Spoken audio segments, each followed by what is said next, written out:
नमस्कार श्रोताओं, शाम के ठीक 7:20 हुए हैं और ये समय है आपके अपने कार्यक्रम स्पोर्ट्स स्कैन का। आज के स्पोर्ट्स स्कैन के इस एडिशन के साथ मैं हूं आपका होस्ट और दोस्त सिद्धार्थ सिंह। तमाम खेल खबरों पर विस्तार से चर्चा करने के लिए हमारे साथ मौजूद हैं वरिष्ठ खेल पत्रकार रविकांत सिंह। रवि, स्पोर्ट्स स्कैन कार्यक्रम में आपका स्वागत है। धन्यवाद सिद्धार्थ और सभी श्रोताओं को मेरा नमस्कार। सबसे पहले नजर डालते हैं अब तक की स्पोर्ट्स हेडलाइंस पर। आईसीसी वर्ल्ड टेस्ट चैंपियनशिप के फाइनल के लिए टीम इंडिया की घोषणा हो गई है। भारत के पहलवान सुमित मलिक ने विश्व ओलंपिक गेम्स क्वालिफाइंग टूर्नामेंट के फाइनल में पहुंचने के साथ ही ओलंपिक कोटा हासिल किया। नौकायन में आज भारत के अर्जुन जाट और अरविंद सिंह ने पुरुषों के डबल स्कल्स स्पर्धा में ओलंपिक कोटा हासिल किया। मैनचेस्टर यूनाइटेड ने यूरोपा लीग फुटबॉल के फाइनल में जगह बनाई और विश्व की नंबर 1 खिलाड़ी ऑस्ट्रेलिया की Ashleigh Barty Madrid Open tennis tournament के फाइनल में पहुंच गई हैं। और सबसे पहले बात करते हैं क्रिकेट से, जहां से बड़ी खबर ये आ रही है कि ICC world test championship WTC के फाइनल के लिए टीम इंडिया का ऐलान हो गया है। मुख्य चयनकर्ता चेतन शर्मा के नेतृत्व में चयन समिति ने 20 खिलाड़ियों की टीम चुनी है। इसमें 6 तेज गेंदबाज और 3 स्पिनर्स को मौका मिला है। टीम में रवींद्र जडेजा और हनुमा विहारी ने चोट के बाद वापसी की है, जबकि हार्दिक पांड्या और पृथ्वी शॉ को टीम में जगह नहीं मिली है। भारत और न्यूजीलैंड 18 जून को पहली बार हो रही टेस्ट चैंपियनशिप के फाइनल में आमने सामने होंगे। ये मैच साउथहैम्पटन के द एजिस बाउल स्टेडियम में खेला जाएगा। रवि, आप भी इस टीम के ऊपर नजर बनाए हुए थे कि किस तरीके से किन खिलाड़ियों को मौका मिलता है और बहुत ही आप इससे जुड़े रहे हैं। क्या कुछ कहेंगे जो टीम का स्क्वाड है उसके बारे में? देखिए, काफी संतुलित स्क्वाड चुना गया है, बेस्ट अवेलेबल स्क्वाड जी, इसमें कोई दो राय नहीं है। क्योंकि आपने जो बैलेंस लिया है, जो आपकी टीम की बैलेंस होनी चाहिए, 6 बैट्समैन, 5 विकेट कीपर जी। विकेट कीपर में ऑलराउंडर आपके पास एक अच्छा ऑप्शन है ऋषभ पंत के रूप में, और रविंद्र जडेजा भी ऑलराउंडर की भूमिका अच्छी निभा सकते हैं। तो इस कारण से जब आपके पास 2 इस तरह के ऑलराउंडर मौजूद हैं तो टीम का बैलेंस काफी अच्छा हो जाता है, इसमें कोई दो राय नहीं है। हाँ, ओपनर्स में जरूर देखना है कि रोहित शर्मा को जगह ओपनिंग स्लॉट पे ही मिल सकती है जी। मिडिल ऑर्डर में उनके पास जगह नहीं, क्योंकि 3 नंबर पे पुजारा, 4 पे विराट कोहली और 5 पे रहाणे, तो वहां पे जगह बिल्कुल नहीं बन पा रही है। रोहित शर्मा ओपन करेंगे, अब साथ में उनके कौन ओपन करेगा? शुभमन गिल फॉर्म अच्छा नहीं है, लेकिन मयंक अग्रवाल मौजूद हैं और केएल राहुल भी अपेंडिसाइटिस ऑपरेशन के बाद मुझे उम्मीद है कि 1 महीने से सब्जेक्ट टू फिटनेस दिया गया है उन्हें जी। और अगर स्पिन ऑलराउंडर की बात करें तो हनुमा विहारी, रविचंद्रन अश्विन, रवींद्र जडेजा, अक्षर पटेल, वॉशिंगटन सुंदर, ये इनको मौका मिला है। इसके अलावा तेज गेंदबाज में जसप्रीत बुमराह, मोहम्मद शमी, ईशांत शर्मा, मोहम्मद सिराज, शार्दुल ठाकुर और उमेश यादव को भी टीम में मौका दिया गया है। तो इंग्लैंड की परिस्थितियां देखते हुए मुझे नहीं लगता कि 3 से ज्यादा सीमर्स खेलेंगे, और 3 में जसप्रीत बुमराह, ईशांत शर्मा और शमी, इनके पास अनुभव है इंग्लैंड में खेलने का। क्योंकि इंग्लैंड में जो गेंदबाजी करनी होती है उसका लेंथ अलग होता है जी। और वो उस बात को ध्यान में रखते हुए इन गेंदबाजों को मैं समझता हूं कि फर्स्ट प्रेफरेंस दिया जाएगा। दुर्भाग्यवश भुवनेश्वर कुमार, जो कि अच्छी खासी स्विंग कराते थे इंग्लैंड में, उनको मौका नहीं मिल पा रहा है, फिट नहीं है पूरी तरह से, और अपनी जो आईपीएल टीम है हैदराबाद की, उसके लिए भी सारे मैचेस नहीं खेले थे, तो इस कारण से उन्हें नहीं चुना गया है। लेकिन युवा खिलाड़ी सिराज, उमेश यादव, इनको निराश होने की जरूरत नहीं, क्योंकि इसके बाद बहुत लंबा दौरा है इंग्लैंड का और टीम वहीं रह जाएगी इंग्लैंड में ही, तो इस कारण से इनको भी आगे आने वाले मैचों में मौका मिल सकता है जी। बिल्कुल। तो अब ये जो टीम का चयन हो गया है और सबकी घोषणा की जा चुकी है, तो ऐसे में आपसे ये जानना चाहेंगे कि अब कितनी मजबूती से हम तैयार हैं। जिन खिलाड़ियों को चुना गया है वो करंट फॉर्म पे चुना गया है और सबका फॉर्म काफी बढ़िया है, इसमें कोई दो राय नहीं है। अजिंक्य रहाणे ज्यादा आईपीएल मैचेस नहीं खेले थे, लेकिन टेस्ट मैचेस में उनके प्रतिभा के बारे में कोई शक ही नहीं है। न ही चेतेश्वर पुजारा, वो भी आईपीएल नहीं खेल रहे थे, लेकिन टेस्ट क्रिकेट में नंबर 3 पे वो हमारे नंबर 1 चॉइस हैं, उसमें कोई दो राय नहीं है। तो इस कारण से टीम काफी बैलेंस दिख रही है और इन फॉर्म प्लेयर्स को ही चुना गया है। ये सबसे अच्छी बात की है सिलेक्टर्स ने कि जो बैट्समैन, जो बॉलर्स सब इन फॉर्म में हैं और अच्छी फिटनेस दिखा रहे हैं, उनको लिया गया ताकि लंबे स्पेल्स की गेंदबाजी जब आपको करनी पड़े तो आप उसके लिए पूरी तरह से तैयार हों। जी बिल्कुल। और अब बात करते हैं कुश्ती की। भारत के पहलवान सुमित मलिक ने विश्व ओलंपिक गेम्स क्वालिफाइंग टूर्नामेंट के फाइनल में पहुंचने के साथ ही ओलंपिक कोटा हासिल कर लिया है। ज्यादा जानकारी दे रही है हमारी सहयोगी नईम अख्तर। भारत के पहलवान सुमित मलिक ने सोफिया में चल रहे विश्व ओलंपिक गेम्स क्वालिफाइंग टूर्नामेंट के फाइनल में पहुंचने के साथ ही पुरुष 125 किलोग्राम फ्री स्टाइल वर्ग में ओलंपिक कोटा हासिल कर लिया है। सुमित ने वेनेजुएला के डेनियल डियाज को 5-0 से हराया और खिताबी मुकाबले में उनका सामना रूस के सेर्गेई कोजीरेव से होगा। इस टूर्नामेंट में हर भार वर्ग के फाइनल में पहुंचने वाले पहलवान को टोक्यो ओलंपिक का कोटा हासिल होगा। क्वालिफिकेशन के पहले राउंड में सुमित ने किर्गिस्तान के आइल लाजारेव को 2-2 से, जबकि दूसरे राउंड में मोल्दोवा को एलेक्जेंड्रे रोमानोव को 2-2 से और क्वार्टर फाइनल में ताजिकिस्तान के रुस्तम इस्कांदारी को 19-5 से हराया था। सुमित चौथे भारतीय फ्री स्टाइल पहलवान हैं जिन्होंने पुरुष वर्ग में ओलंपिक कोटा हासिल किया है। सुमित के अलावा रवि दहिया 57 किलोग्राम, बजरंग पुनिया 65 किलोग्राम और दीपक पुनिया 86 किलोग्राम अन्य 3 पहलवान हैं जिन्होंने 2019 ओलंपिक क्वालिफिकेशन साइकिल में ओलंपिक टिकट हासिल किया था। Naeem Akhtar, sports can.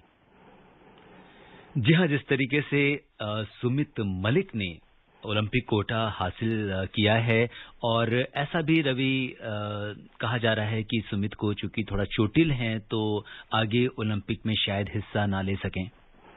देखिए, कहना बड़ा मुश्किल है कि ओलंपिक खेलों में तैयार हो पाएंगे या नहीं। जी। अभी जो परिस्थितियां चल रही हैं उनमें ओलंपिक खेलों पर ही एक सवाल लगा हुआ है।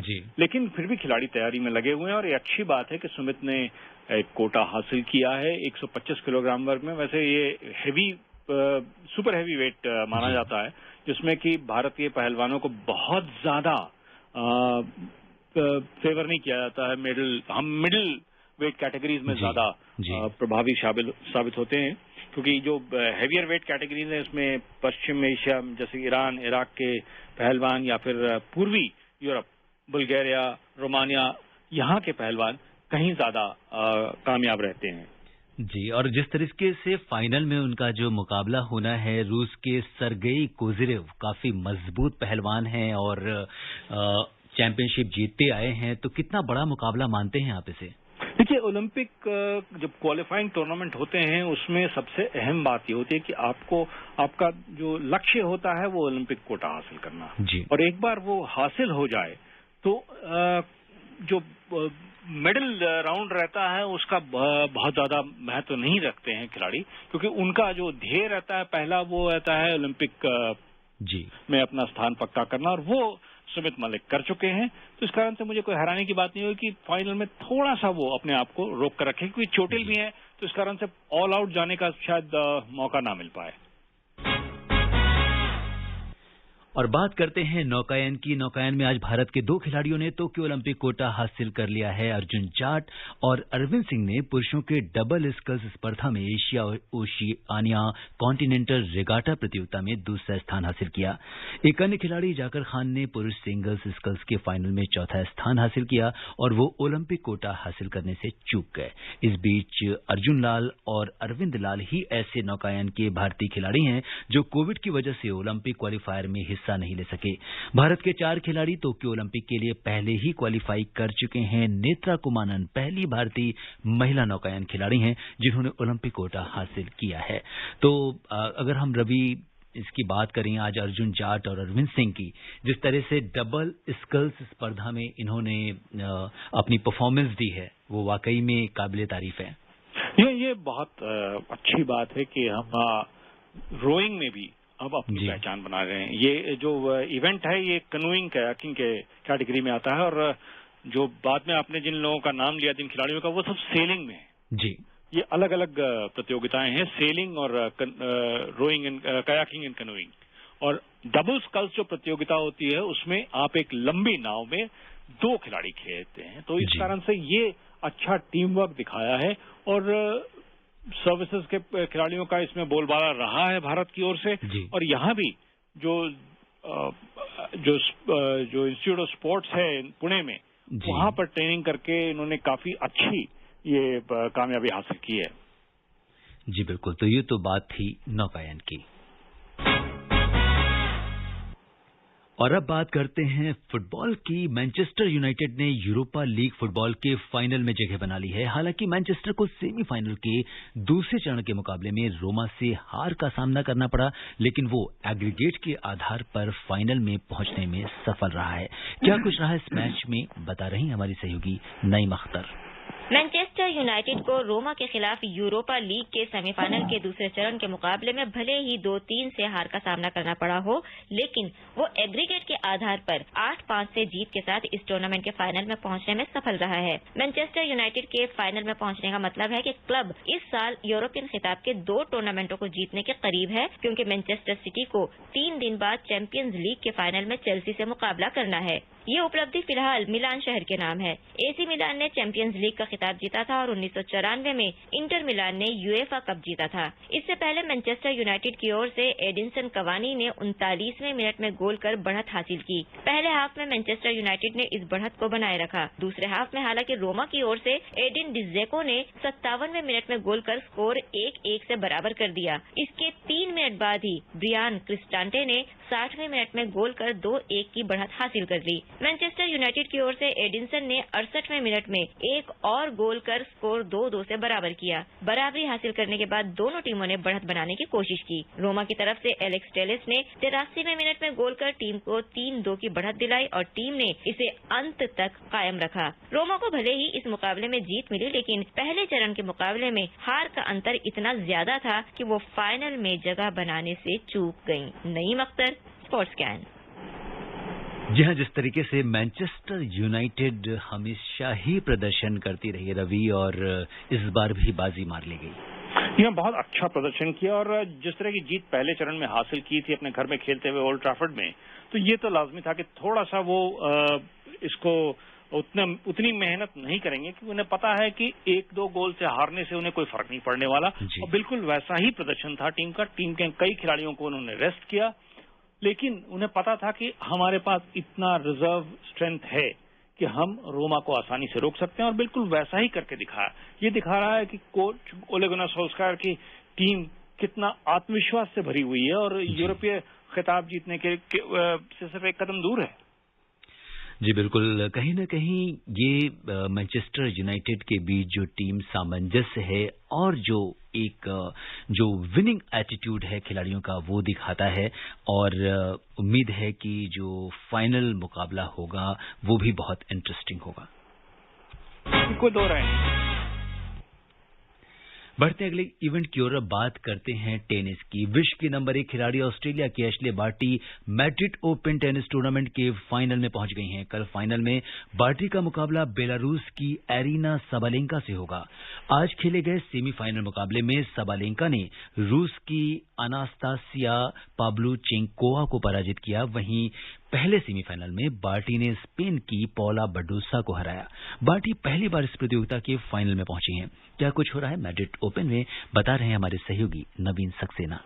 दुनिया की नंबर 1 खिलाड़ी एशले बार्टी ने पहली बार मैड्रिड ओपन टेनिस टूर्नामेंट के फाइनल में प्रवेश कर लिया है। ऑस्ट्रेलियाई खिलाड़ी बार्टी ने सेमीफाइनल में स्पेन की पौला बडोसा को आसानी से 6-4, 6-3 से पराजित किया। ये बार्टी की क्ले कोर्ट पर लगातार 16वीं और इस सत्र में 28 मैचों में 25वीं जीत है। इस जीत के साथ ही बार्टी ने अप्रैल में पौला के हाथों मिली हार का हिसाब भी बराबर कर दिया। अब दोनों का रिकॉर्ड 1-1 का हो गया है। बार्टी अब अपने सत्र के चौथे खिताब से सिर्फ 1 कदम दूर है। इस बीच स्पेन के राफेल नडाल ने ऑस्ट्रेलिया के पोपेरिन को हराकर मैड्रिड ओपन के क्वार्टर फाइनल में जगह बनाई, जबकि विश्व के नंबर 3 खिलाड़ी डेनियल मेदवेदेव को क्रिस्टियन गारिन के हाथों हार का सामना करना पड़ा और इसके साथ ही वो टूर्नामेंट से बाहर हो गए। नडाल इस टूर्नामेंट के क्वार्टर फाइनल में 15वीं बार पहुंचे हैं। नडाल का अगले दौर में सामना 2018 के चैंपियन ज़वेरेव और डेनियल इवान के बीच होने वाले मुकाबले के विजेता खिलाड़ी से होगा। देखना दिलचस्प होगा कि महिला सिंगल्स में कल का दिन एशले के नाम रहता है या फिर साबालेंका बाजी मारती है। नवीन सक्सेना, स्पोर्ट्स स्कैन। जी हाँ रवि, अगर हम देखें तो ये बहुत अहम मुकाबला कल होने वाला है फाइनल का, जिसमें एशले बार्टी अपना दमखम दिखाएंगी, वहीं दूसरी ओर बेलारूस की एरिना साबालेंका होंगी। तो किस तरीके से देखते हैं इस मुकाबले को आप? एशले बार्टी के लिए क्ले कोर्ट पे बढ़िया प्रदर्शन करना बहुत जरूरी था, क्योंकि क्ले कोर्ट सीजन अब तक उनका उतना अच्छा नहीं रहा था। लेकिन ये अच्छी कामयाबी है कि आप फ्रेंच ओपन से 2 हफ्ते पहले अच्छे फॉर्म में आ रही हैं। वर्ल्ड नंबर 1 है और इस नंबर 1 पोजीशन को बनाए रखने के लिए उन्हें खासी मशक्कत करनी पड़ेगी, क्योंकि clay court season hard court से कहीं ज्यादा मुश्किल हो जाता है। यहाँ पे आपको ज्यादा दमखम की जरूरत पड़ती है और ये बहुत अहम रहेगा बार्टी के फ्यूचर के लिए। जी बिल्कुल, लेकिन अगर उनके सामने जो अरीना साबालेंका की अगर हम बात करें तो कितनी कड़ी चुनौती दे पाएंगी अरीना? देखिए, साबालेंका के पास ज्यादातर बेसलाइन गेम है और बार्टी के पास ऑलराउंड गेम है। इस कारण से अटैक करने में बार्टी अगर कामयाब हो गई शुरू में तो फिर साबालेंका के लिए बड़ी मुश्किलें पैदा कर देंगी। लेकिन साबालेंका अगर क्ले कोर्ट से उन्हें लंबी रैलीज में उलझाने में कामयाब होंगी, जो कि उनकी स्ट्रैटेजी होनी चाहिए, तो फिर बार्टी के लिए काम बिल्कुल आसान नहीं होगा फाइनल में। जी बिल्कुल, तो बहुत ही अहम फाइनल मुकाबला होगा जो हम कल के स्पोर्ट्स कैन कार्यक्रम के बारे में हम आपसे चर्चा करेंगे इसके ऊपर। और आपसे ये भी जानना चाहेंगे कि राफेल नडाल ने जो ऑस्ट्रेलिया के एलेक्सी पोपेरिन को हराकर क्वार्टर फाइनल में जगह बना ली है, लेकिन यहाँ पे एक थोड़ी सी निराशा डेनिल मेदवेदेव को हुई है, तो इस पर क्या कहेंगे? देखिए, राफेल नडाल क्ले कोर्ट पे तो बादशाह समझे जाते हैं और अगर पूरी तरह से फिट हो तो फिर उनका मुकाबला करना वर्तमान खिलाड़ियों के लिए तो बहुत ही मुश्किल है। मेडवेडेव के लिए निराशा, मेडवेडेव क्ले कोर्ट पे उतना बढ़िया नहीं प्रदर्शन करते हैं, उनका फेवरेट सरफेस हार्ड कोर्ट है, तो इस कारण से मेडवेडेव के लिए कोई बहुत बड़ी निराशा नहीं मानी जानी चाहिए मैड्रिड ओपन में हार, क्योंकि वो इस लेवल के खिलाड़ी हैं जो कि आराम से प्री क्वार्टर फाइनल या क्वार्टर फाइनल तक पहुंच सकते हैं, लेकिन उससे आगे बढ़ पाना उनके लिए आसान बिल्कुल नहीं होता है। और यहीं पर राफेल नडाल जैसे अनुभवी खिलाड़ी बाजी मार जाते हैं, क्योंकि उन्हें पता होता है कब अपने दमखम को बचाकर रखना है और किस समय उनको ज्यादा मेहनत करने की जरूरत है। जी बिल्कुल, बाजी मार लेते हैं। और आप देख रहे हैं कि रवि की इस टूर्नामेंट के क्वार्टर फाइनल में 15वीं बार उन्होंने खेला है, तो राफेल जब भी खेलते हैं कहीं ना कहीं एक इतिहास रचते हैं। उनका जो नंबर ऑफ टाइम्स में किसी इवेंट की क्वार्टर फाइनल, सेमीफाइनल, फाइनल या फिर खिताब जीतना भी होता है, तो कहीं ना कहीं वो अपने आप पे एक ऐतिहासिक होता है। जब आपका इतना लंबा करियर और इतना सक्सेसफुल करियर है, आप पूर्व नंबर 1 खिलाड़ी रहे हैं, तो जाहिर है कि आपने काफी ज्यादा टॉप लेवल टूर्नामेंट्स जीते हैं और जीतने के अलावा आपको लगातार जो क्ले कोर्ट पर तो उनका जिसे कहते हैं वर्चस्व रहा है एक तरह से।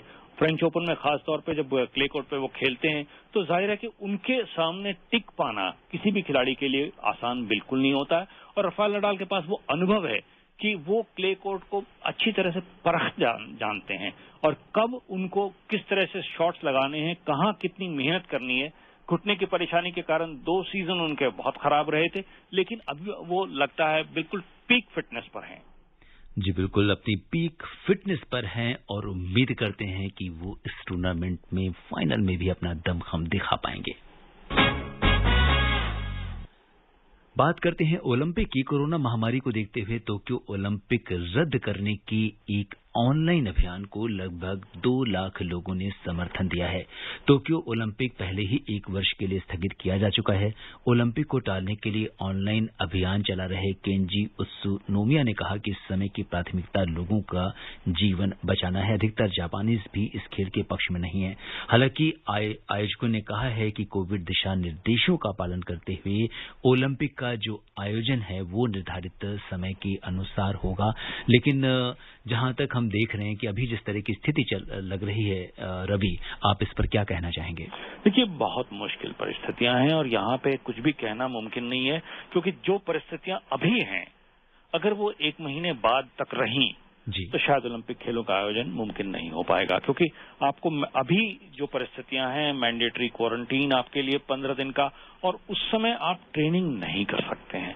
तो जब मैंडेटरी क्वारंटीन में आप रहेंगे, खिलाड़ी रहेंगे, उस समय ट्रेनिंग ना कर पाएंगे तो उसके बाद फिर उन्हें कम से कम हफ्ता 10 दिन का समय चाहिए फिर से अपने रिदम में आने का।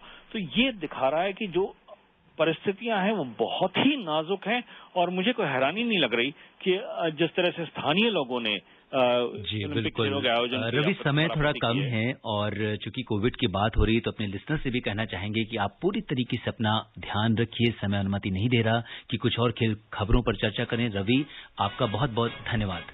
धन्यवाद। इसी के साथ श्रोताओं इजाजत दीजिए अपने होस्ट और दोस्त सिद्धार्थ सिंह को। कल तक के लिए, तब तक के लिए नमस्कार।